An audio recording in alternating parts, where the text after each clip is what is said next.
Oh, there we go. I think we're live. Nice. Indeed we are. Yes, we are. So, there we go. Good evening, everyone, to the second round of the BTCC Blueprints with STDash Designs. Round 2 at Lago Maggiore. I think I've actually pronounced that right. I probably haven't. I may have butchered it, but my apologies. I am your commentator as always, Sean, and I have been joined by a guy who was actually very emotional this week because he finally found out who his father and his mother was, and now they've made a new children's story called Goldilocks and the Four Bears. It's Jerry Bear. How you doing? Nice. How's it going, man? Just before we talk about the race and what was Baby Bear like when his porridge was eaten? Oh man, that wouldn't have been a good day. That would have been a bad day. Yeah, for everyone involved. Yeah, are you still on the lookouts for Goldilocks? You know it. That's all good. Let's get to racing. Who cares about the past life? I was just about to say, you might as well just sort it out, man. You might as well just punch her in the face or something. Anyways, let's get back to some racing. Lago Maggiore, or whatever you call it, I don't know. But yeah, this is a very interesting circuit. Lots of elevations around this track, so the drivers are going to find a little bit tough around here. But either way, it should be some entertaining racing tonight.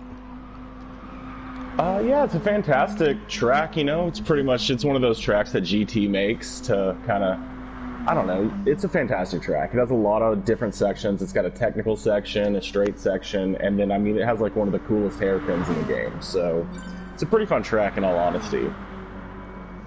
Indeed it is. Just going to talk about us watching your hero out on the track there, Colin Barrow, who's actually looking very quick here tonight. So hoping to see Colin Barrow fighting up there with the big boys. Just talking about the drivers' points here. And just noticing there, Tompkinson is leading the way on 70 points. That was because of his 2 wins that he had last week.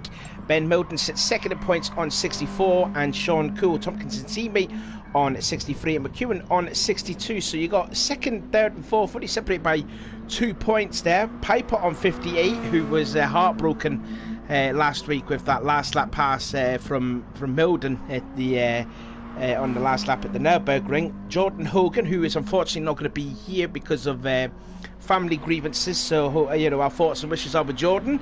He was going to be replaced by Xavier McIntosh, but he only just messaged on the Facebook page saying that he is not going to be showing up, so unfortunately Colin Barrow is going by himself. We're waiting for Chris Clements to come onto the track. He sits on 32, his teammate Adams on 26, Thomas Chevalier, who is not here with us, as well as Clements, he's on 18, Alex Austin on 14, Gareth Morris, who is now unfortunately quit the series because he had some penalties that handed out to him and he didn't like it. Oh, there's Chevalier, he's finally in here. So Gareth Morris has been replaced by the returning Nathan Myers. There he is there, 4th fastest at the moment. So Nathan Myers taking over from Gareth Morris's ride. Thomas Walsh on 5 points. I was going to say Leon because he raced in the series loads of times. Colin Barrow on 3 points, and Ash Sharp, who had a very bad time out at the Nürburgring last week, sits on a massive 0 points. In the teams championship, so Honda is just dominating at 133 points over the Fords of Ben and Alex on 78. And Volvo on 63, Vauxhall on 62, Audi on 58, Nissan 44, and Renault on 27. So then, are we going to see another double winner, or will we see some 3 different winners for tonight? Oh man, I mean, we have to see what the paces look like. Saying that before qualifying is hard to say, just because you never know. Sometimes with a track, I would say probably not. 3 different winners is always pretty common when you've got a one make where everyone's driving the same car. A track that has a lot of different options. You can just see how wide the track is. No matter where you're looking, you could have potential to go 3, 4 wide. So, no, it's tough to win back-to-backs. But at the same time, like, if you can just get out in front and to stay out in front, like, well, there's a chance to win 2 of the 3. But then the reverse grid always puts in hard to win, like, all 3 of them. Yeah, just going to get to qualifying soon in 2 minutes, and I do want to bring up again what happened with last week with with Tompkinson. Why is everyone going into the pits? This is annoying. Right, so actually, let's have a look then at Chevalier, because I know he's just going to be out on the track. So going back to again the qualifying, I'm wondering if the championship contenders like Cool, Milden, McEwen are probably going to sacrifice not to get the championship point for pole position. Oh, there's Jordan. Jordan Hogan's joined. Nice. Nice. Oh, that's nice to see. That's good to see. Lovely to see Jordan back on the track. Yeah, I was just about to say, because if you think back to last week when Tompkinson won the race, he qualified on the medium tyres, and so too did Jordan Hogan for that matter. Obviously, Tompkinson won the race and Hogan finished a very respectable 6th, but if you think back, Tompkinson qualified 10th and Hogan qualified dead last, and I mean, like I said, Hogan with a fairly respectable position and Tompkinson winning the race. Do you see the guys like Cool, Milden, and McEwen, or Piper for that matter, go and qualify on the medium tyres and get that tyre out the way for the first race? Oh, well, I think it only works so long as the people qualifying on medium tires stays low. So if you're like one of 3 people qualifying on a medium, sacrificing that so that you can get that all taken care of, then sure. But I think if the entire lobby was to qualify basically on mediums, then whoever qualifies on super softs and starts that way is gonna just take off and like just never have to race anyone. So it's one of those risk rewards, because if you switch to mediums and so does 7 or 8 other people, you're kind of just ruining your own races there, because you're going to be stuck with them, you're going to have to race them anyways, and the softs will pull away. So, I don't know, maybe. It's risky. It's not going to get you at this top, and it's tough to fight through traffic. But, you know, it works, so... And I'm sure they've done a lot more math on it than I have, having practiced it. I just remember us discussing it last week, and it seems like it just only works if, like, the entire lobby doesn't do it. Because if the entire lobby does it, whoever starts super softs is probably going to run away with that whole race. Well, I mean, just to bring up with the race in race 3, when Piper dominated the whole race, because he started on the super softs and made a pit stop and then ended up losing it at the Vito chicane, and he lost the win because of it. So it's going to be interesting what tyre strategies these drivers are going to come out here for the first race. Also to note, Piper's teammate Thomas Welsh has got a qualifying ban because he made contact a couple of times with Ash Sharp, who we're looking at now, and this is desperation times here for Ash, because he's sitting here with no points, had a very miserable Nürburgring, got punted off a couple of times, so he wasn't the best of moods, but hopefully Ash will be looking for some redemption here tonight. And he's just getting his, just following his teammate McEwen around. We did see him having a moment up at turn 5. There is a few corners that can trick you out here as qualifying will get underway. Turn 5 is definitely the one of the corners to look out for, as well as that hairpin where you go downhill and then it's like the banked hairpin, second gear for that. So here we go, let's get qualified underway. Again, as always, 5 minutes for those that are new to watching this. We do 3 races in all. The first race is determined by qualifying, and then whoever finishes in what position between 6 to 14 will be in the ball draw. To start, we will start on pole for the second race, and the guy who wins the first race will start second in the second race, and then in the third race it is a reverse grid order. So leading out the way will be Chevalier, although there's a bunch of cars there. Clements there, Piper and Sharp there, double file there too, and there's Adams in the background and all.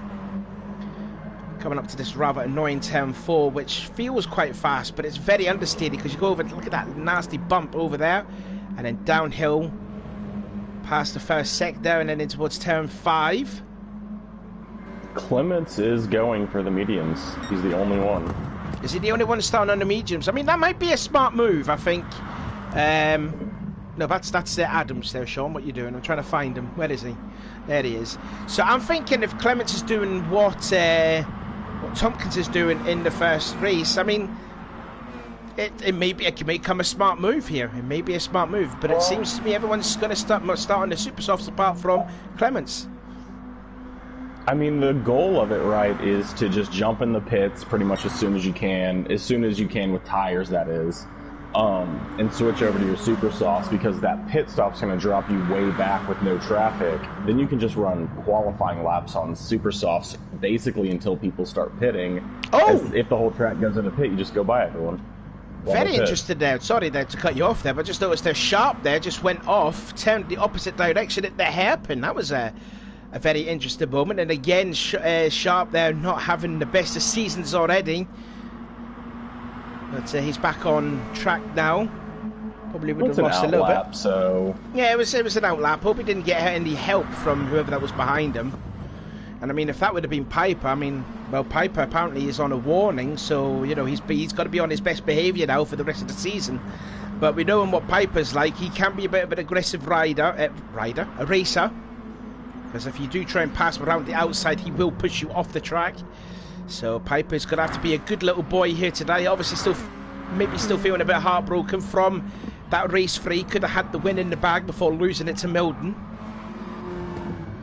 And like I said, as I've said already, his teammate has got a qualifying ban, so no matter what, he is going to start dead last. We've got 13 people in here, no Xavier McIntosh, so like I said, Colin Barrow is going alone for the... Oh no, sorry, Hogan is here. Sorry, my bad, Hogan is here. And he just also put on the chat there that he's had no practice whatsoever, so that's going to be interesting here for Jordan. Yeah, and I think Piper's qualifying has to be getting held up here, because he's behind Clements, who's on the mediums. And there's just no way these super softs, there's no way he's going on a flat lap right now. I see. What would you say roughly is about the time difference between the super softs and the medium tyres here? Probably about what, 1.5, 2 seconds? Yeah, it's roughly a lot. About that. Yeah. I haven't seen enough medium times to know for sure what a consistent time is, but we were seeing 204s and even people into the 203s on super soft, so I can't expect mediums or anything less than maybe a 205. So that's interesting. Just seeing some of the chats there. Only 2 people have commented on there. Colin Barrow says hi, and Thomas Welsh is saying hello all from the pit lane. So he's probably got a laptop in his car right now as we're looking at Liam McEwen making his way through turn 16 and then into what's the downhill turn 17. Again, fast, daunting corner. Just let the car run out wide here. And let's see what lap time this is going to be. We did see times in the 2-minute freeze. And we will see that. A late 203 for McEwen. Tompkinson goes quicker with a 203.2. His teammate Cool goes there. And Milton goes to the point with a 203.2. I mean, Milton's just been impressive. We'll see if it stands, but battling for first in the overall standings, battling at the top of every race, just really been a good season for him so far. Tompkinson's pulled into the pit lane there, as we've only got 20 seconds left to go until the end of qualifying. And look at that, Rob Adams has now gone into the pool with a 203.226. That Audi was flying around that lap time. Solid effort that from Adams. And I think he's parked it up there for the qualifying, as we've only got 5 seconds to go. And I think everyone else is going to be doing another set of qualifying lap in. I think that was Sharp, I just noticed there too. Going a little bit off there. But looks like Milton is in the pits. His qualifying is done. And just look at that there. The top 3 separated by half a tenth around a track that's just over 2 minutes long. That is unbelievably close, that. Half a tenth there between first to third place.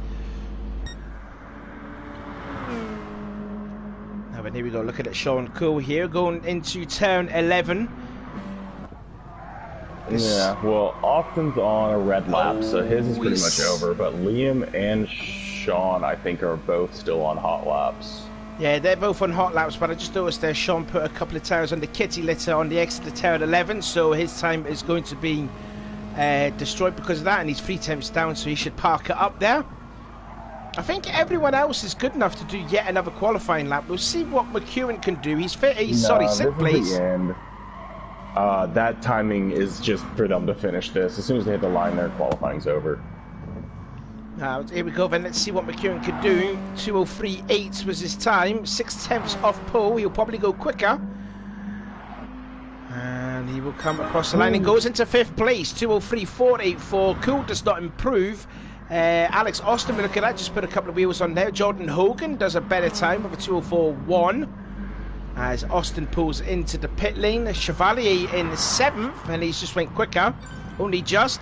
Piper goes into 8th place, he's a bit quicker. And Jordan Hogan, who's put no practice in whatsoever to qualify in 9th, that is a very solid effort. Colin Barrow, his teammate, he's just coming across the line, he's not going to improve, and he's going to finish in 10th place. And the returning Nathan Myers is going to start 12th, and Clements on the medium tyres is going to start in 13th, and he's 2.8 back of the pole position. Yeah, so, I mean, this track has a lot of corners, so those mediums just, I mean, aren't going to have anywhere near the pace the super softs are. And there's a lot of fast corners too, especially the second sector, you know, turn 6, 7, 8, that snake complex, that's pretty much flat out through there too. So that's really going to hurt the guys on the medium tyres. But I'm just wondering if Clements is doing a Tompkinson, what he did in the first race. So anyway, his teammate Adams will be on the pole, and again, look how close that qualified is. Half a second between 1st to 6th. I didn't see what it was between a second between 1st to who was a second behind. But here we go. 11th was about 1 second. Well, there you go. That's how close and competitive this championship is. So we're getting ready for race number 4 of the championship, and we do have all 14 races. And it's Adam with the championship point for the pole position. Milton, Tompkinson, Cool. It's all Honda second row. Then it is McEwen, Austin, Chevalier, Piper, Hogan, Colin Barrow. 2 teammates there on row 5. Sharp, Myers, Clements, and Thomas Welsh. As the engine notes rise, the first of 8 laps, the first of 3 is underway, and it looks like it may be, pardon me, a good start there. I think that's one of the Volvos. I think that was Adam Piper made a decent start. But anyway, now it's a turn 1. Is there going to be, are we going to get through the first corner nice and clean? Oh, Chevalier gets a couple of wheels on the grass off turn 1, but keeps it together. Piper's gained a spot. He's up to 7th place. Don't forget, he's got to be a good boy for this whole season now, because he is on a warning. It looks like we're all nice and clean here. Clements has made a pass already on Myers, and Sharp is up into 10th place. I think that's a good start as well for Colin Barrow. He's gained a spot. Sharp. Yeah, so a good start from Sharp, and I think he's going to lose it up. Well, he may lose the spot there to Hogan, who had a dreadful start because he's already lost a couple of spots and then into turn 5. Passes Sharp on the inside. And here comes Clements there. He's got to get by Sharp too. So Sharp lost a couple of spots in the process, but it is still his teammate in the lead, followed by Milton. Then 3rd is Tompkinson, the championship leader, and then it's Sean Cool, 3rd in the points, followed by McEwen. The top 5 have already spread out already, from Austin in 6th, Piper in 7th, Chevalier in 8th, under a lot of pressure from Colin Barrow, who's looking very racy already here today, was quite quick in practice. So it looks like this Nissan is set up just right for him as we're going in towards the hairpin turn 11, second gear, about 65 miles an hour. All over the back of the Frenchman's Renault there, and just looking behind, there's his teammate Jordan Hogan in the background, and then further back is Clements on those medium tyres. Looks like it was a good start for everyone. It really was. The top 5 have done a great job of not battling too much. They broke the slipstream, which is a huge important thing here because it's going to make everyone else behind them just try to push and push and push to catch up to that group. So I'm excited to see them start racing, but they've really done a fantastic job of separating out right now.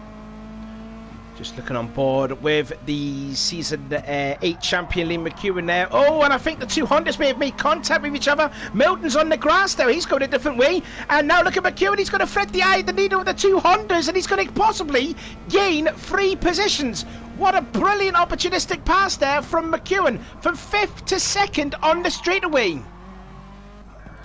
It's a tough corner to get into. I wonder if someone missed a brake spot there, and that's what made everyone start running wide, or if people got into each other going into it. I think it was Cool. I think Cool got into the back of Tompkinson, and Tompkinson got into the back of Milton, and that's just allowed McEwen to go to 5th to 2nd as a result.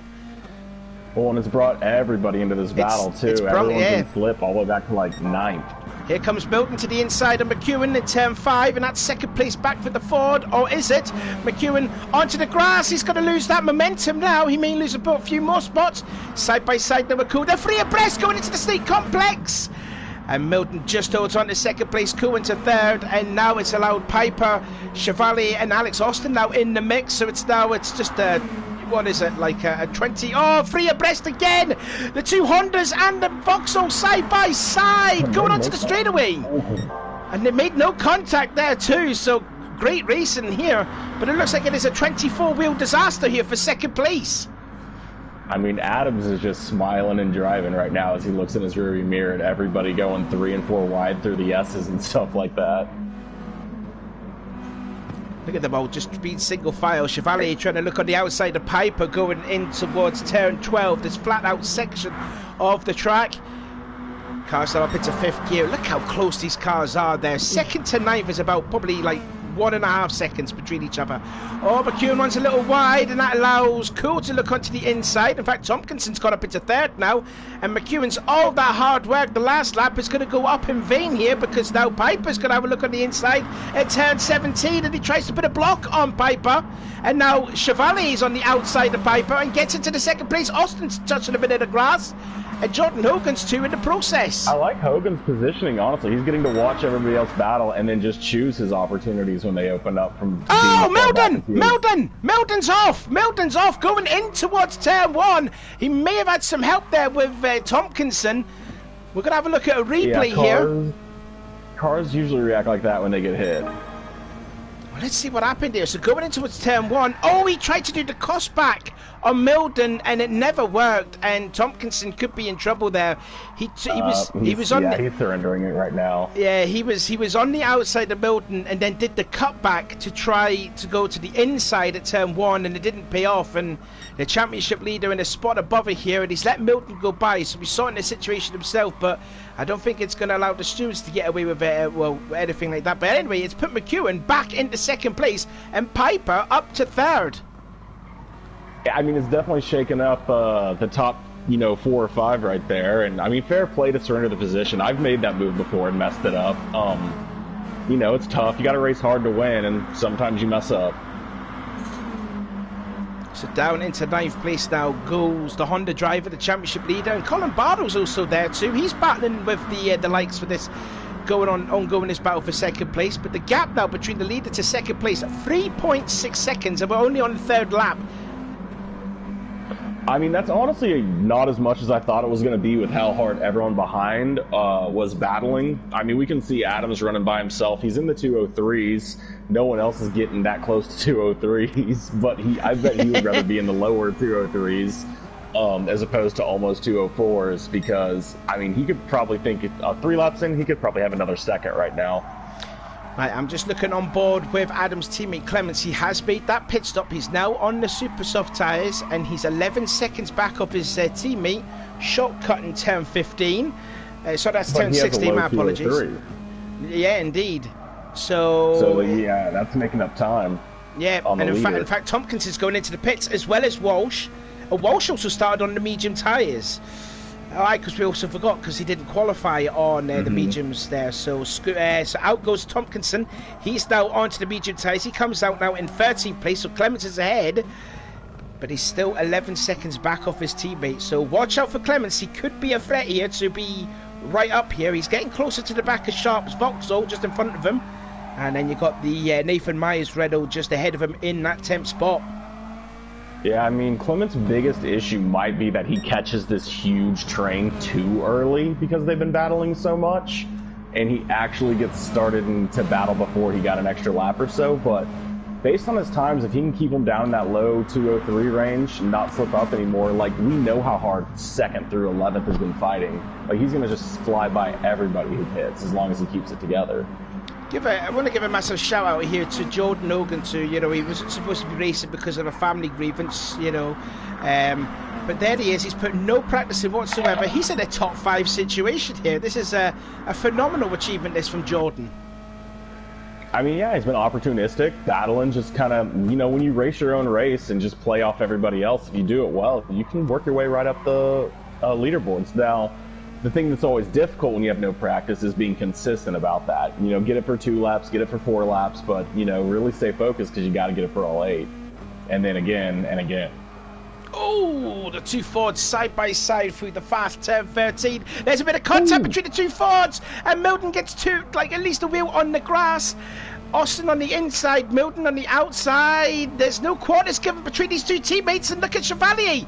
And Milton's going a different direction there, and he's just completely shortcutted 10-15. Yeah, I don't know what he's even supposed to do there, because there wasn't any room to get back. He would have had to clear his teammate. Yeah, so a bit of hard racing there between the two teammates, which they don't need to do because they're sitting second in the team's championship, albeit a long way away from Honda. But they need to work together if they want to win the team's championship. And there's also for Milton, as he's second in the championship, as we see, I think that's Colin Barrow running a bit wide off of turn 1. I think he might have... was it Colin Barrow? I'm not too sure. I want to have a check a replay on that. Oh, he just got on late on the brakes there because he came very close to the back of Austin, and that's what happened. So, yeah.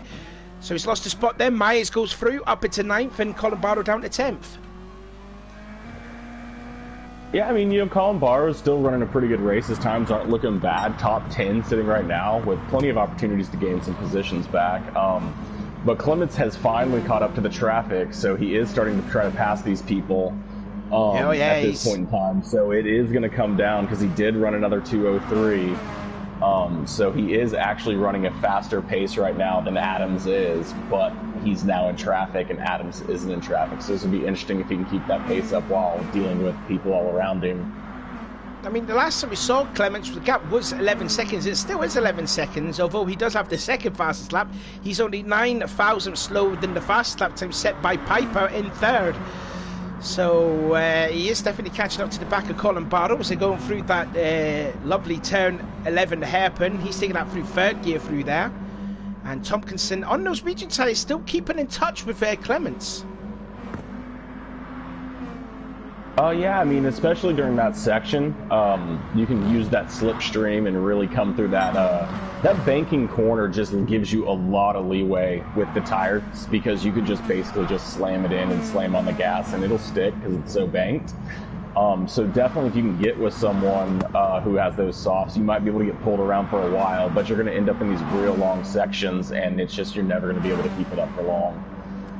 Into the pits then goes Sean Coe to make his change to tyres. I want to keep a close eye on Sean because he should go onto the medium tyres. Sharp comes into the pits as well as we're on to lap 6 out of 8.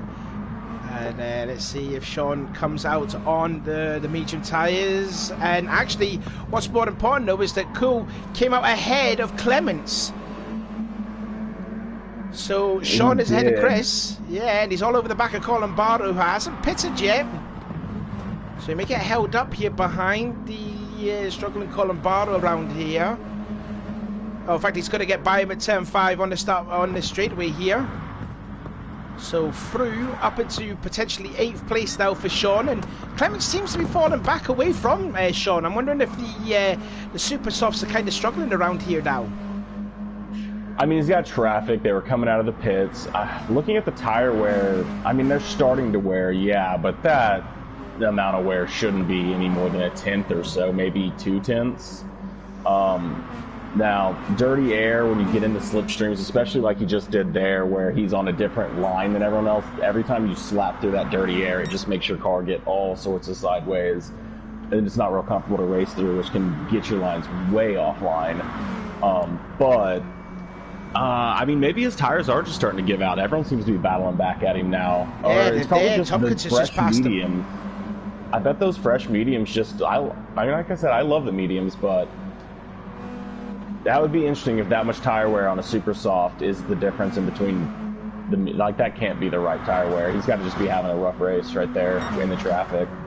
I think he may have pitted a bit too early to change onto the super softs because he did pit on the first lap, and I think we've seen from other guys that started on the super softs, they went into the pits like after like 4 or 5 or so. Well, we can see like Milden, right? Milden's still on the super softs, and he's got insanely burnt tires comparatively. So no, I think he's just not having a good lap. Oh, he's just coming into the pits. It's just about you saying that. Milton heads into the pits as we're coming on to the penultimate lap of the race, and the gap still with Adams to McEwen still at the 3-second margin. But I tell you what, Piper, he's thankfully keep his nose clean here for once. He's not made contact with anyone, and he's given McEwen the go around here. And Jordan Hogan now into 4th position but he's going to be pitted this time by Chevalier in 5th. Everyone's about to pit this time by. This is going to mix everything up when they come in. It's going to be the top 5 that have stayed out. So, what will be the gap then between Cool to Adams? It's about 10 seconds. That's tough. It's going to be close here. It's going to be very, very close. I think Clements is looking on the inside. Oh, Sean's lost it! Sean's lost it at turn 5! I think he may have put a couple of wheels on the grass, hence for him to spin around. Let's see. Let's get it on board here. Uncharacteristic mistake for Sean to do that. It just understeered. Just never steered at all, and around she goes. So Chris has come early for Clements. He's gained us a couple of spots here on McEwen. McEwen went a little wide going through the S's. Yeah, and he's gone into second place. He's now in the second place. Oh, but McEwen's got the run off of that hairpin. He's going to have a look on the outside. This is going to be quite dangerous for you because it's all hardy flat through here. And I think Piper the does left hold side on. of the track becomes the inside onto the straight, so that's the side you want to fight for. Indeed. And Piper has got McEwen was opening it up. Oh, is he going for an overlap? No, he's going to stick it behind Piper. And now the gap increases. Now you want to battle for the inside now. He never got a chance to get there, so Piper's never going to live it up. He's trying to do a block there on McEwen, but they have to pit this time by because there is one lap to go until the end of the race. So the top 5 will all come into the pit lane. And where will Clements come out then? Because the gap's now about 7 seconds. He could be. I don't think he's catching first, but I think these two, Tompkinson and Clements, are going to come out right in the middle of maybe that 3rd, 4th, 5th battle right there. Oh yeah. Yeah, out comes Adams. He's well out ahead. But where is... Oh, well, there's that a Ford that just ran wide. Yeah, that was Milton. Milton, late break at turn 1. He's gone wide. And now Clements into that 5th spot, and he's got a really worn set of those super softs, especially in those front tyres, and he's keeping a hard charger. But Tompkinson, who's trying to do the inside at turn 4, not going to happen there. And there's Chevalier in a 7th place. Chevalier, yeah, he's keeping right in there, keeping them honest too, because if they get battling too much, he's just going to go right by for 2 of them.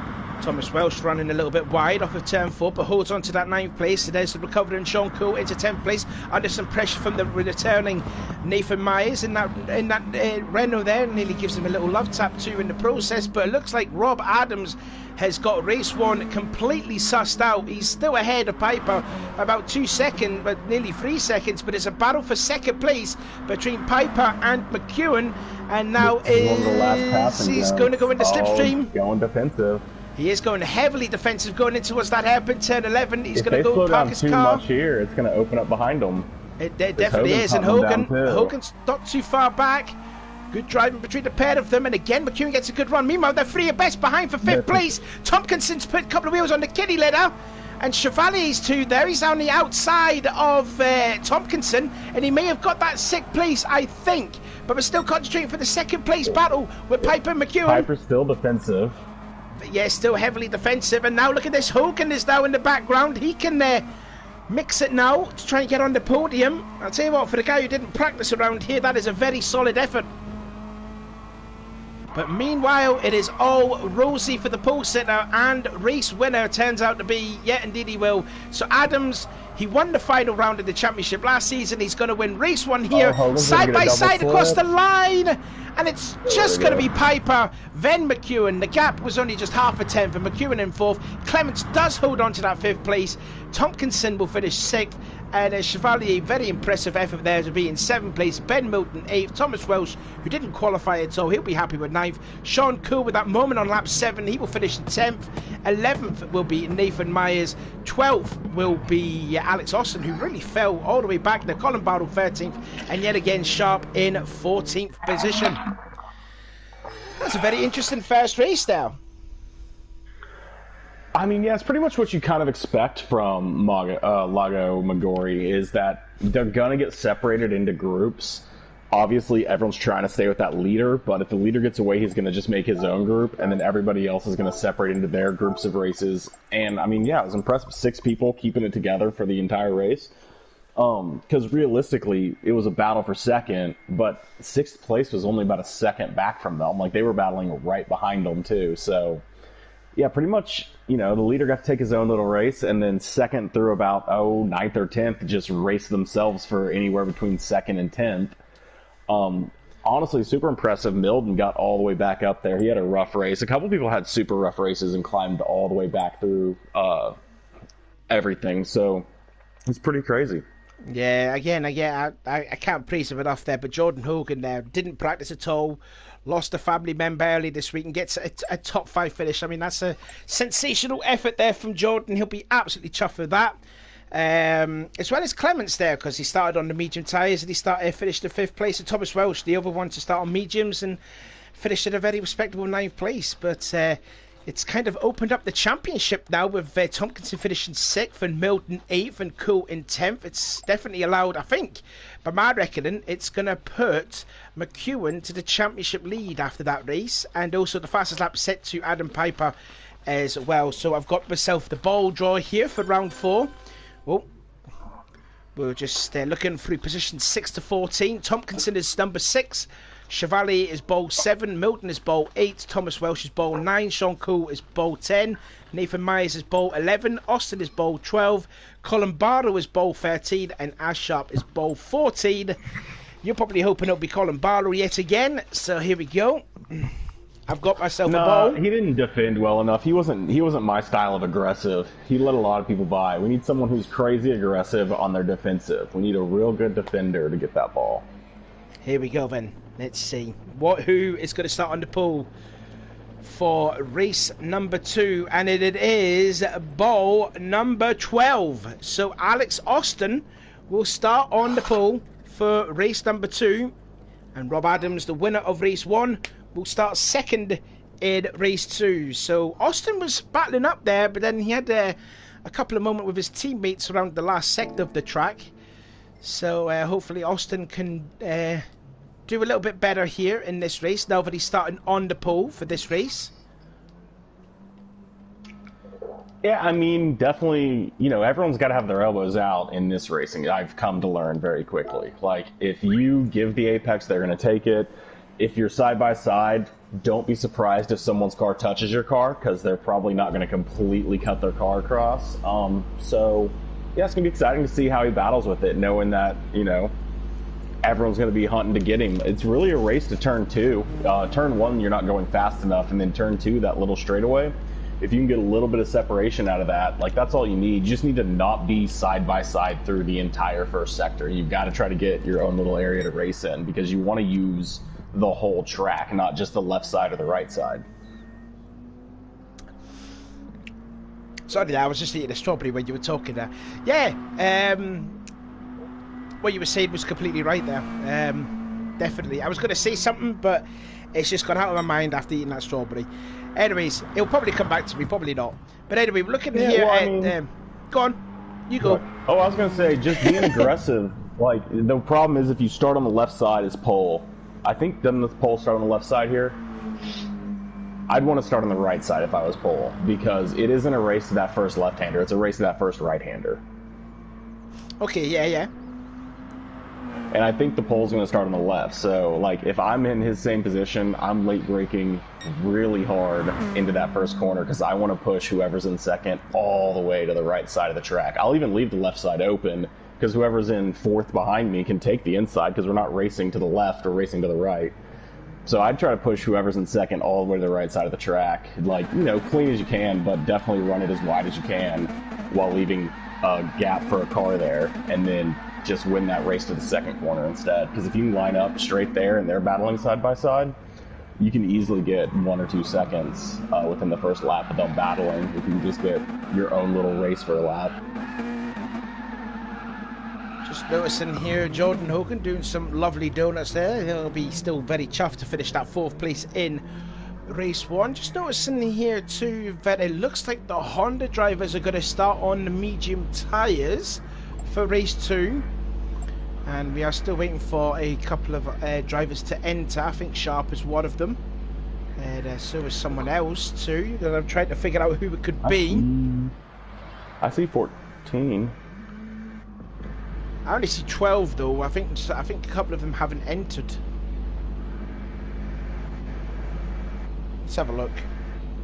Let me check. Now I see 13. Now I see 14 again. Oh no, I see 14. Right, okay, let's spectate. Don't want to get myself hingied out for that. Yeah, there we go. I think it might be Thomas Welsh that we're waiting for. So we're getting ready then for race number 2. Alex Austin will be on the pole. And my fellow Northeast boy, let's see what he can do in that Ford.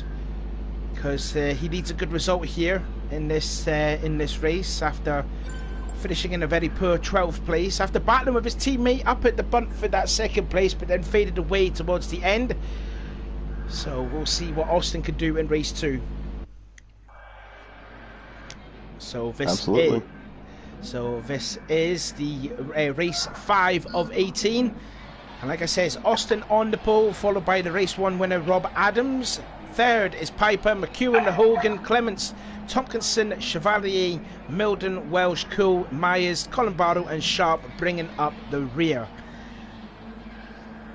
Another 8 laps around this 3.6 mile racetrack, coming to you at Lago, Maggiore. Engine notes rise for the first lap of 8. Only the Honda drivers are starting on the medium tyres, and away we go for race number 2. And it looks like another good start there from the pole sitter there. And Austin, I think Adams actually had a better start than Austin, so we're going to be side by side into turn 1. Austin holds it. A little bit of touchy argy-bargy going on there for 2nd place. But it is Austin holding the way through. He did exactly what I said. Race to the 2nd corner and just get that thing on your own.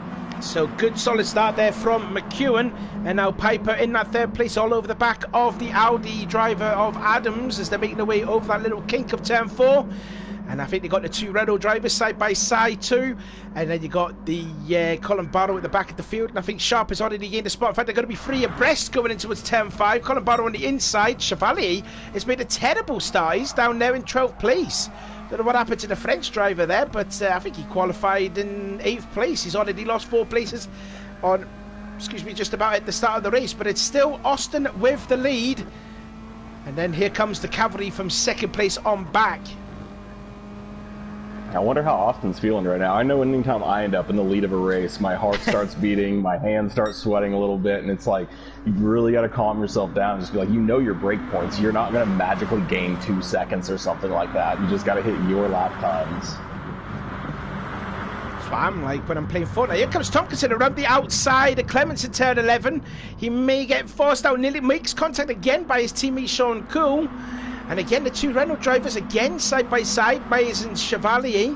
It was a bit like what Morris and Chevalier did last week, because they were pretty much having their own inter-team battle. It looks like it's going to be the repeat here in this race. Look at Thomas Rolls trying to have a fainter look on the inside. It's Colin Barrow nearly lost it at turn 13. But it's still Clements that leads the way, Cool in 8th. And then you got his teammate Tompkinson in 9th, and then you got Thomas Welsh in 10th, and then you got the 2 Renault drivers 11th and 12th respectively. Here comes Welsh to the inside of Tompkinson. Not going to do it. Meanwhile, it's a 5-car battle for the lead. One of the Honda drivers into the pits. That will be Tompkinson. So Tompkinson changes into the Super Softs.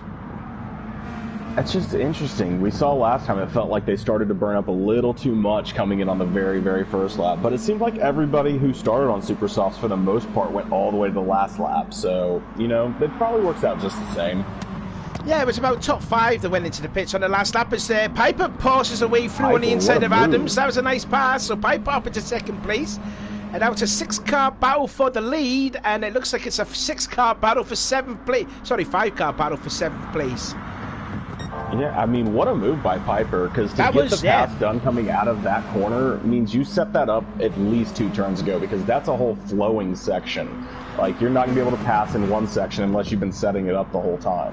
He didn't get the back end kicking out, because I don't know how nasty of a corner that turn 4 is, considering you will get fight a little bit of oversteer. But it looks like McEwen is going to lose another spot now through the state complex, as McEwen and Adams are now side by side. It's going to allow, they're nearly going to be 4 abreast here. Oh my goodness me, look at this. Battle for 3rd place then is going on, and Piper is giving Alex Austin a real run for his money. Goes to the outside at turn 11. This Piper, he's not going to do it unless if he does the undercut. Milton gets a couple of wheels on the kitty litter. Not going to lose too much time. Sean got more. Yeah, Sean's passed there. That was Clementson. And look at Chevalier. Chevalier's actually fighting up there too. He's going to be on the inside of short, side by side through the flat out. Turn 13, they're still side by side. As they just nose ahead. Oh my goodness me, Myers out of nowhere with a double overtake. Welcome back to the BTCC, Nathan. He got pushed off that line, and everyone just took that apex and just kept keeping him off it. He had to battle even to get back on the racing line. Oh, goodness me. I thought he had a bit of help, but no, he was too far back. So Piper's now into the lead. Adam Piper is in the lead of the race. Let's see if I can catch a replay. No, he may have passed it. Ooh, that is a lot of punting there. What happened now? Oh, and Adams is in the lead. It looked like just about everybody got into everybody. I think everyone missed their brake spot there, and maybe it was Piper missed a brake spot. I don't know who. Someone missed a brake spot. Oh, it was Austin. It was Austin. It was Austin mistimed the braking. Everybody I named, because obviously it wasn't any of you. And Austin went from second all the way down to sixth place, and Piper's lost the lead, and now Adams has regained first place. I mean, Piper was the original person who got punted, so I don't know why I thought it was him, but he did a pretty good job of getting back into the track to keep this race alive. Yeah, he just about did there. Just noticed too that McEwen ran extremely wide off turn 5. Didn't lose his position. Also noticed Jordan Hogan also went wide at that same corner, but they didn't lose any positions. And yet again, the Ford drivers are going to be battling for position. Yet again, no team orders in the Ford camp. Now they're going to go free abreast onto the little short chute, going in towards that famous turn 11. Pretty sure these are BMWs and Ford skins. Well, they were BMW teammates. And he got to turn 11. And McEwen holds on to it. Oh, he's going to lose traction off the rear, off the end of the corner. And now Milton's having a look on the inside for turn 12, but he's going to have the outside for turn 13. More contact. That's what I'm talking about. Get your nose in there. What is Austin going to do? Oh, now McEwen's in the middle of a Ford sandwich. No, he's not. Still side by side. Hogan's out of nowhere to get in here, too. Yeah, he was there. Yeah, and if they're not going to be careful, the two Renault drivers are going to be in the mix too, because Chevalier and Myers are there too. What's the cap between there? It's 1.3 seconds. Still going to be free abreast nearly. Going into turn 17. Go on, Jordan. Make it forward abreast. Make it forward abreast, Jordan. Go on. One of the Audi drivers to the pits, that will be Clements. He's going to make his pit stop now into turn 1. Hopefully Austin gets his braking points right. Tompkinson's about to end up in this battle as well, and he's already pitted. So yeah, he's already pitted, yeah. He's on a good little pace, it looks like. Now the Renault drivers are in this battle. So we've got a 6-car scrap for the third place, led by Milton. Hogan and Austin are making a little bit of contact through turn 3, and Hogan's through, up into 5th. Yeah, Tompkins is only 1.3 seconds back, and he's on the super softs. And he's also bringing Thomas Welch too. Made his pit. Yeah, so everyone in front of him, he's 4 seconds back of the leader. Like, he's technically in the lead right now. He will be in the lead, definitely. I don't actually know how long the pit stops are, so don't quote me on that just yet. But usually that's pretty much where you want to be. That's the sweet zone. Like, inside 7 seconds is usually good. This is a pretty short pit, so I'd say probably 5 or 4 seconds is probably the area he's looking for. You can definitely tell that Tompkins is flying around this racetrack. He has set the fastest lap of the race, a 2-minute 3.460. Now we're going defensive yet again. Oh, squeezing Jordan Hogan up against the wall on the straightaway. Dear me, that was rather aggressive there. Oh, McEwen's been defending with everything he's got. Look at this. I mean, Hogan was having a look to the inside. Scrapes a bit of contact with the wall. Again, the stewards are going to have a look at that, but that was rather forceful. And I think Hogan did have a look. He did stick like a front bumper there, and I don't think McEwen was supposed to cut underneath on Hogan on that there. So again, the stewards will look at that incident. And well, I mean, Piper is all over Adams right here. Oh, he definitely is, yeah. As we pass into the second half of the race, it gets a great one off of turn 17. So we're going to have a battle again yet for the lead, as Piper will have the inside for turn 1. Adams not really wanting to protect it, but he's got, well, you say the inside for turn 2. But can Piper make it stick? Closes the door, now goes for the cutback. And he's through, Piper's through. Yep. Nice pass again. Sit on that apex. Can't cut me back if I'm not moving very fast. Yet again, the two there. Austin there battling with, I think that's Hogan. I think Hogan has actually finally gotten by. Yes, indeed he has. And now look at the guy in 8th place, Tompkinson. He is there too. He's already passed Nathan Myers, and he's going to be on the outside of Chevalier. Oh, careful on the brakes there. How is he purple going? Like, I don't understand how he's on a purple lap battling 6 cars. If we get the slipstream of Austin, that'll probably be why. Into a state complex we go. I need to stop looking on board with other drivers here because this is just too good to watch. I'm sorry that we're not seeing the other drivers further back, but this is just too tempting to watch here, like a mess like this going on for battling here. But Tompkinson is flying. 3.8 it is now between himself to the leader, Piper. It's right on board with Tompkinson. Pick anyone in the top 10 and they're in a battle right now. Oh, is he going to have a look on the inside of Chevalier? There's a little touch. Oh, and Austin is through, maybe. This one on Hogan. Adams is not giving up that lead just yet. I'm just seeing he's trying to pass McEwen. Piper, sorry. And he's bump drafting Austin is Tompkinson. Pushes Hogan a little bit out wide, going into 10-14. Gets into the back of Austin. Hogan gets into the back of Austin. Oh, now Tompkinson's getting punted everywhere. Oh, everyone's battling for positions. How upset would you be if you hadn't pit yet and the person who pit had already passed you? I'd be racing him hard. That would be. I'd be battling Tompkinson like crazy. Like, no, I still gotta pit. Nah. Again, he's just all over the back of him. Like, Nathan Myers in the 7th. Field. Where's Hogan? Hogan has gone way down the order. He's down in 9th now. Is that Ash Sharp in 10th place? No, that's Colin Barrow. That's Hogan's teammate. Sean in 11th place. Look at this, best of 2 Renault drivers getting into each other. Myers and Chevalier getting into each other. Hogan trying to recover up a few spots now. Now that's going to put Chevalier a couple of wheels on the grass, and Hogan's back into that 8th place. Now it's towards 10-4. Oh, goodness me. I tell you what, it's all happening here in race 2. We've got 3 laps to go and we've got a race left. Yeah, well, I mean, Adams is still trying to battle back for the lead. I'm not sure if they understand how crushed they probably are. I don't know. The pit timer is pretty short, but where'd Tompkinson go, actually? Tompkinson's still 5th. He's in 5th. Oh, he's in 5th now. He's in 5th place. He has passed Austin, somehow. Flying through these people. He's catching up. Yeah, like, unless these pit changes are like 3 seconds, like... I mean, they're battling for second. Like, he is They're battling for the lead. They're battling for the lead. Not really. Tompkinson's leading. Oh, no, I mean, like, before the pit stop, I'm just saying here, Adams has got the lead back. No, Piper's got it back now. So yeah, the top he got the 3... cut back on him, though. He does have the cut back. But again, Tompkinson is catching up, and I think I just noticed there are a few position changes here in 6th place. And it's like, again, it's like NASCAR style, double file through these fast series of corners here. And Hogan versus Myers versus Austin versus Chevalier. I tell you what, this is good racing here by these lot. They are making a little bit of contact, but it's still fair and clean. For the lead. Oh, he's going to have a look around the outside. I was just looking for the battle for 6th place here. It's a mess. It's an absolute mess. There's battles everywhere. Pick any place and they're in a battle. Coming up now with 2 laps to go, Sean Cooper's asserted himself now into this battle for this 6th place. Milton's into the pits. That's Milton. So too does Jordan Hogan. Austin is in. Well, these will be the decider because they're close to. Where's Tompkinson compared to where they come out? Anywhere close? Well, Tompkinson is just going into turn 2. So I think Tompkinson... Not even close.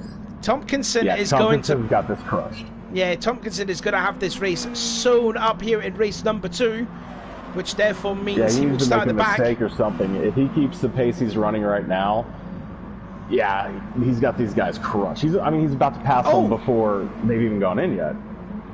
Loads of drivers taking 10-4 seriously, a bit wide. But where is Milton? He's just coming in towards 10-5, all over the back of Tompkinson's teammate Sean Cooper. Has a look on the inside of that corner, and will he have the speed off the corner? Sean runs a little bit wide, and through into 6th goes Milton. But the gap between Milton to Tompkinson is about 4.2 seconds. Yeah, I mean, that's not coming down. That one's, unless Tompkinson doesn't make a mistake, he's got this sewn up. It's really a battle for second, third, fourth, fifth, all that area, because Tompkinson did not get any pressure coming. Like, I mean, not no pressure. He was battling like crazy through everybody, but no one knocked him off the track. He didn't have any lap that randomly turned into 207 or 208. So, I mean, yeah, he was just flying through traffic, putting down, like, this unbelievable. Fastest lap pace through traffic. Insane. Oh, McEwen ran a little bit wide at turn 11. He might lose a spot to... That would be Clements, actually. Clements there recovering now, and he has passed McEwen, who was the championship leader, so he may lose the championship lead again to Tompkinson in the process. And Colin Barrow's there too, stuck at his nose in there and all. Jordan Hogan's all the way down into 13th place after making that pit stop, and so too there is Austin in 12th for Thomas Welsh. And again, as Sharp, they're really struggling yet again in that Vauxhall. And again, it's all another... going to come in for their pits. Yeah, they will, because it will be the last lap. So it's going to be a question as to who's the first non-pit. So Ben's going to get in front of quite a bit of them, it looks like. Oh, definitely. Right along with Sean as well, which is amazing that Sean's battled back. I've seen him have a few major issues. And oh, actually, Piper comes out just ahead of Ben. Oh, and Ben's gone wide off of turn 1 yet again. So Piper into second. And Tompkinson has race 2 in the bag. Well, he's actually put it away from this battle for third place that's going on really heavily going on. Contact there. Ooh, Adams sideways over turn 4 with Sean. Hey, they kept it together. And they did as well. And again, Clements is there too. Clements there in 6th. Just there, just to be, you know, if anything happens, then them two, Clements is there to pick up the pieces. Make a mistake or... 3 wide through the S's would probably make up a second, though, so... If he can just get him to battle crazily, he could close it up. Well, you never know what it's like at BTCC. They'll just... Well, what is that line there for Ben Mass? Yeah, was that like a... That was like a shortcut. I wonder if he caught a tire. There's a little goofy part of the curb there that'll, like, yank you to the right real quick, so I wonder if he had a tire get pulled. Or was that just a blatant shortcut? Again, that's going to be quite interesting to see. Because he did actually pull some gap away from Adams and Cole. Yeah, got him a really good line on the exit. I don't know how much time you actually gain going 5 miles to the right randomly and then coming back across at a good angle. I don't know if it's a time gain or not. It looks like they've closed it up though, so he might not have had the same kind of speeds and exits as everyone else. Who knows? Just to confirm it back through the field, Neil Chevalier trying to make a move on Thomas Welsh, who's in that 8th place, not going to get it done, but Nathan Tompkinson, what a drive this has been here. He's probably regained the championship lead after this, runs a little bit wide off turn 17, but makes no odds. He's going to win the race by over 5 seconds. A little help.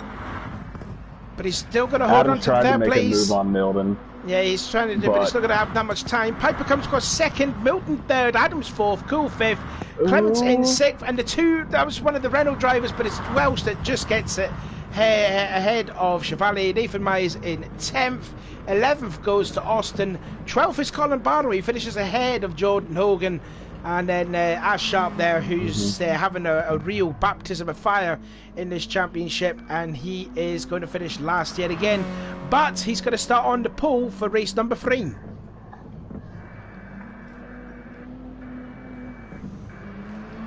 fact, he's ghosted. I don't think he's actually there. I don't think he's there. Yeah, so this is an auto drive for sure. As you can see, randomly braking on the apex. 100% example of how not to drive a car right here. Yeah, I mean, at least he hits the apex and really hugs that apex, keeping it tight. He's got to park his car in the middle of the track to finish in last place, but like I said, he's got to start on the pole for the final race. So there is how they look, and again, Tompkinson, that's 3 wins out of 5 for, I believe that's now the new championship leader yet again. It's going to be interesting to see what happens this race. You know, does anyone else go to that same strategy of starting on mediums and then racing? Like, I wonder.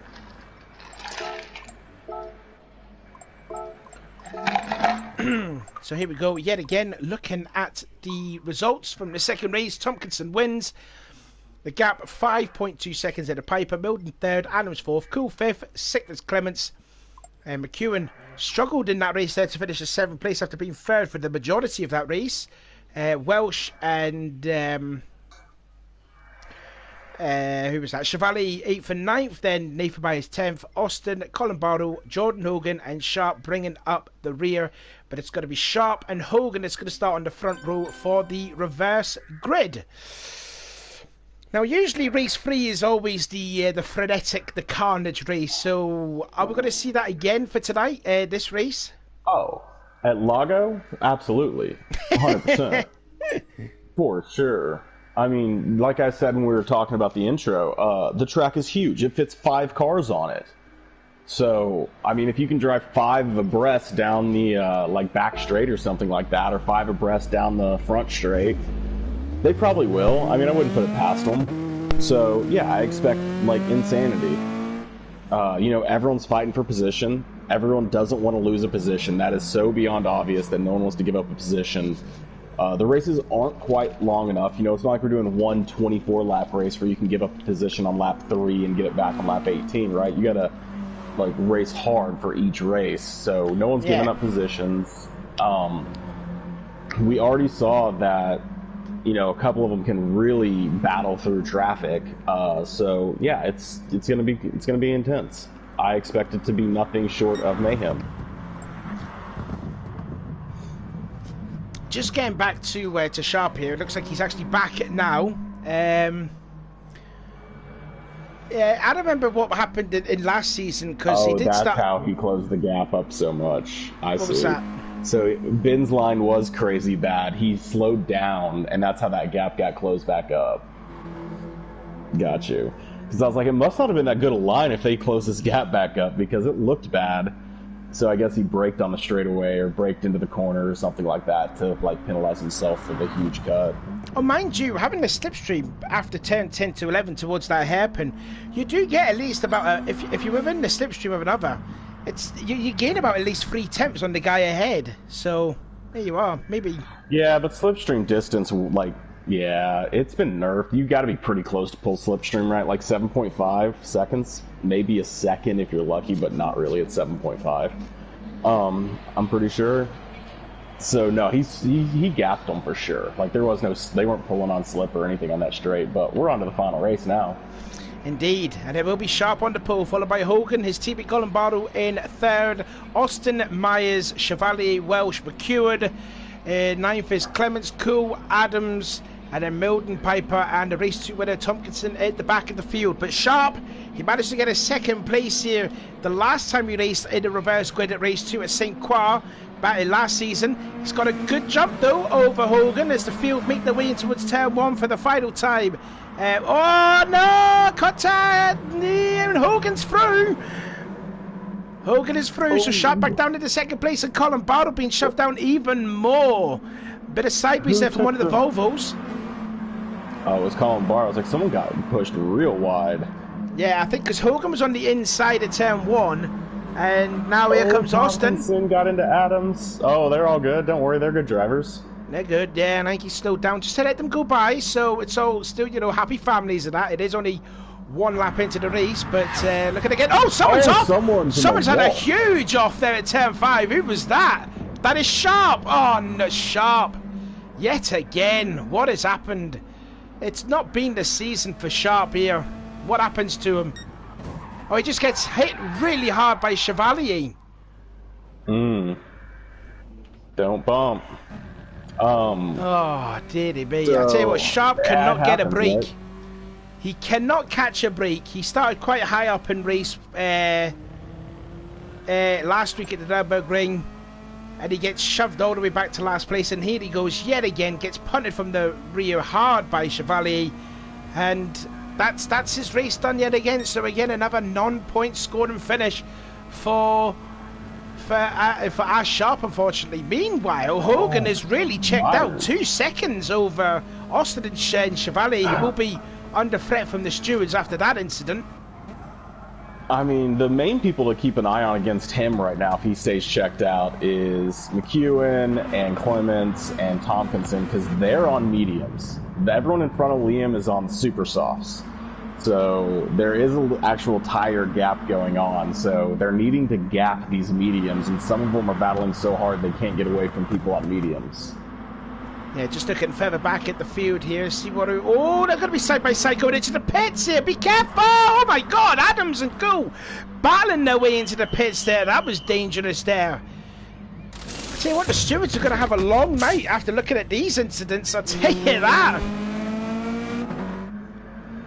God, there's a whole host of cars making their way out to the pits. The medium switch has worked every race so far, right? Or no, Adams started on super softs. Never mind. Yeah, Adams... I kid.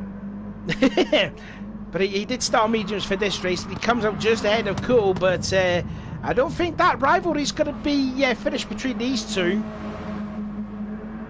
Tompkinson and then McEwen, 9th and 10th. I think those, you said those were the ones that started on the medium tyres, did they? Clemens Milton started on mediums. Milton started on mediums. Liam, Tompkinson, Adams, Sean. Yeah, just down from wherever I started up. About nearly half the field started mediums, just about, yeah. About that, yeah. I am quite worried for a lot of the super soft starts, though, because the super soft starts haven't gotten big gaps yet. Hogan's done a pretty good job. You know, Hogan's sitting on about... No, he hasn't done a 2.5 second lead he's got. Yeah, but Clements is the closest one to him, right? And he's only 4.5 seconds back. So we just learned last time the pits are, what, about 5.5, 6 seconds? So about that, roughly. Yeah, you're going to want he's going to be hoping that everyone else will start slowing Clements down because they're on their fresh super softs now. They're flying. Colin Barter, with that little moment that he had on the first lap, is still holding on to that 4th place. He's done a good job of battling up in there. Yeah, he is. He's, as you say, they're trying to get somewhat aggressive, and yeah, he may have got cut out there on the first lap at turn 1, but you know, Thomas Welsh is looking in the back of him as going in towards turn 17. But you know, he's given him a wide berth. You don't want to give him too much of a wide berth to let him go by. I think that's Milton coming into the pits now. With Colin Barr, I've watched him race quite a bit, and there's some people I race against too. I think a lot of people think he will back out, so they push him. Because they know that he'll be the first to give up. And you got to remember, a lot of racing is, you know, kind of like, you know, you got to get the other person to quit.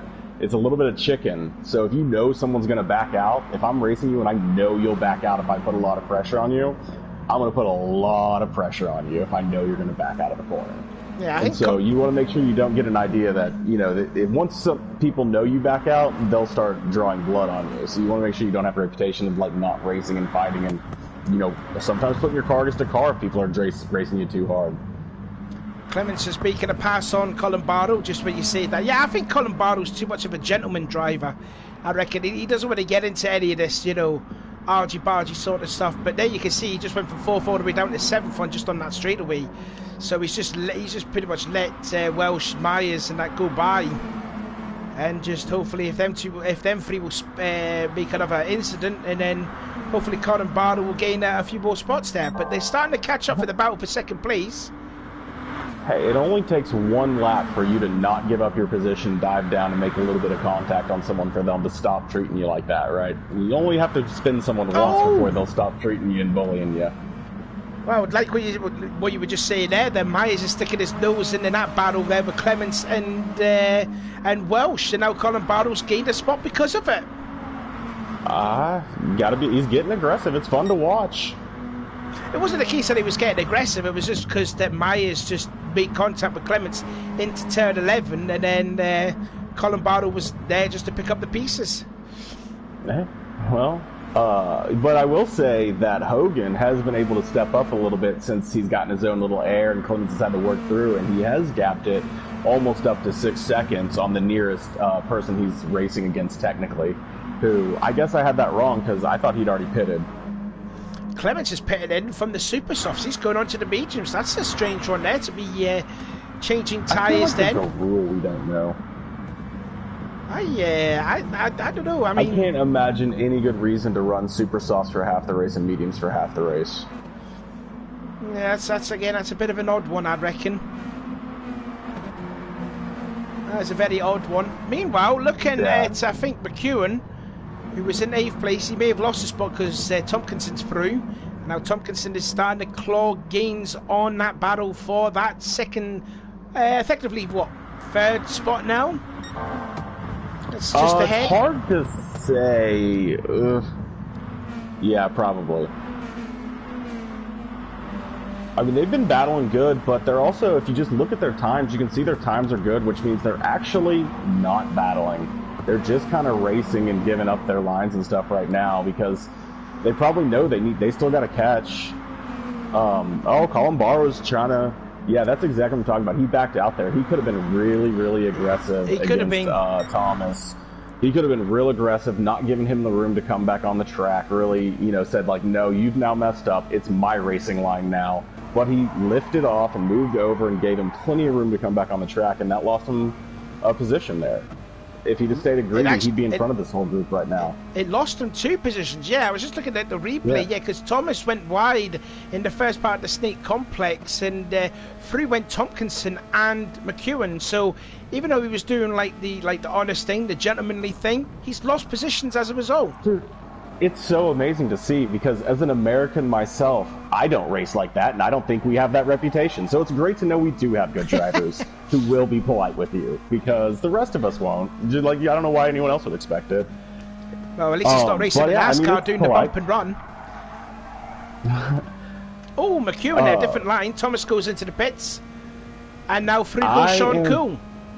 I'm excited about Hogan's gap here. He has a pretty good gap. On the nearest pit behind him. Well, he's got them crushed. They're in trouble. I'm talking about people who have already made their pits. So you got Tompkinson's the nearest person to him, and he's still right at about 9 seconds back from him, which means Hogan should come out of the pits ahead of him if everything stayed as it is for the next 3 laps. Yeah, indeed. Yeah, it's just down to Hogan to see if he can get his 3rd career win. I think I want to say, no, maybe it's his 4th, I think. I can't mind exactly. But it's in the hands of Jordan. Even though he had a poor race too, he did start at 2nd place. And he got into the lead, passing Sharp. And unfortunately, Sharp is retired from the race now. I mean, I like Hogan's position a lot more, honestly, than Tompkinson. Tompkinson could get slowed down by this traffic he's coming up on. And that will cost him time. Yeah, well, they haven't, but he's still catching them, so he still could get slowed down by them. Hogan will not get slowed down by traffic. There's no possibility that he runs into traffic. So he just gets to run his own laps until he pits. And if he keeps the pace up, he's going to be ahead of Tompkinson coming out of the pits. Well, just as you say that there, I think the gap is starting to come down now with Hogan to Chevalier, because it was at 3 seconds. It's now 2.6, so Chevalier has got something right in that Renault, but don't forget he's under a bit of scrutiny because of that heavy contact with Sharp on the first lap. So he could be in a little bit of bother here. He may pick up a warning, but he is starting to catch up on Hogan. Chevalier. Yeah, I think that's Chevalier doing really well. Not so much that Hogan's coming down too much, because Tompkinson hasn't closed the gap much. And not many other people are, so I think that might just be him. Yeah, he ran a 2:03.2. That's flying. Yeah, so he just had a real good lap against him. Because everyone else was basically 2:04s until you get back to Tompkinson. Oh, even Tompkinson was 2:04. That'll be just the awareness of the super softs as we've got 3 laps to go. Still Hogan with the lead. 3 seconds to get back up is now. And they got Chevalier in 2nd, Austin on to 3rd place, and then Myers in 4th. So the Renault drivers are 2nd and 4th, but now Tompkinson is there battling with the returning Nathan Myers, and McEwen is there in 6th. The more Myers slows him down, the better it is for the leader. Piper again running. A lot of drivers seem to be running wide at turn 4. I mean, luckily there's not a points penalties here. Otherwise everyone would have picked up some penalties after that. Looking here at Ben Milden, and Milden has been a little bit just driving all right, I suppose. He hasn't done anything spectacular apart from the defence in that 2nd race, but then he fell all the way down to... Oh no, he finished in 4th place, so Milton's had a decent and he's event. For about the same thing. Whoa! Sean's went extremely wide. He's going to lose that. He's going to lose 8th place here to Piper. Yep, and Piper's through. Piper's through into 8th. Go on, you were saying about Ben then? Before I cut you off there, we've seen Sean go off. Actually, I'm pretty sure he's technically in 5th right now. I do think Chevalier and Austin are not going to keep up once they use their pits here on either this lap or the next lap. I think they both fall back behind maybe the Clemens area, like the 8th, 9th area, somewhere in there. I think Milton right now is probably clear of them, so he's actually technically racing 5th. It's just real. Like the real question is, can Hogan come out ahead of Tompkinson here in 2 laps? Because he's right at the pit gap right now. Like they're holding this pit gap. They've been holding it for like the last 3 laps. As Tompkinson gets it a little wide coming down that straight. As Nathan so goes that's in. what I find super interesting is like these leaders. I don't know the pit gap quite well enough. I just know it's right around what they're holding right now. And the fact that Tompkinson's going to be on a flat lap where Hogan's going to be coming out of the pits, there's a lot of time that gets made up in that braking zone right there, being at, 150 miles an hour versus being at 30. Yeah. So I'm pretty interested to see what happens because Hogan's going to be coming into the pits at the end of this lap. And that's where everything's going to break out. I thought Liam and Tompkinson might battle and that might slow him down, but honestly he's kind of separated from him and he's gotten on a purple lap now, so if he can just make do right here with Austin, I don't know how, it's going to be real close because now he's bringing that gap down too. He'll probably work with Hogan Austin maybe. Oh no, wrong. he's not going to work with Austin. He's going to try and pass him. That's turn 6, down to turn 7, into turn 8, this fast series of what is it, left, right, left, and then into turn 9, into turn 10, onto the straightaway, and then will we see Austin trying to defend that 3rd position, or is he just going to let Tompkinson go by? Got to. He's not really defending, is he? Nope. So Tompkinson's going to pull out a late pass here, and he's just going to let him by. Yeah, I mean, he starts to go in the pits, so he's not actually racing Tompkinson, and he knows it.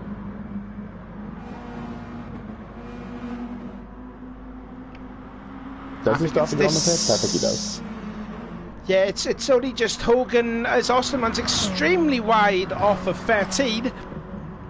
So it's only Chevalier, Hogan, and Austin that have yet to pit as we're coming into the last lap. That far back of Hogan. Chevalier is going to be in the middle of this battle too when he comes out of the pits. Again, still it's just gaining really, a bit. does he get lucky and move into the front of the battle when he comes out, or does he get stuck in the back of the battle? Because that's going to be a huge thing for his positioning, is where he comes out in that battle. Well, we're going to find out now as we're going into the last lap. Chevalier's putting on a fresh set of those meter tyres, as does Hogan. Hogan's got the lead. Hogan has the lead, but can he hold it on for 1 lap? Chevalier will be in 3rd, McEwen in 4th. So what is the gap now? 1.2 seconds. So Tompkinson. Chevalier, nice. Getting in the podium right now. But like I says, he might lose that podium because the incident was sharp on the 1st lap. He might lose it. You know me, I don't care about stewards. I'm only here for the race, baby. McEwen in 4th, Milton 5th, Sean in 6th, then it's Adam 7th, Piper in 8th. Trying to make a move on McEwen. Oh, didn't know where to go with it. Should he widen it up or cut it short? Oh, he's going for the cutback. Let's go for the cutback. McEwen will have the inside though for turn 6. Is Milton going to push him down on the inside? No, he's going to give him the whole track. He's giving him a nice bit of respect there. Just completely shortcuts to turn 6. And it shuts the door right in Milton's face as we've got a few more corners to go. And the gap is still stabilising between Hogan to McEwen. Sorry, that's Tompkinson. Yeah, fresh mediums, burnt, super softs. He's closing it, but he's closing it down so slow. This is the turn I think he has the best chance to gain, Tompkinson does, because the super softs can really grip in here.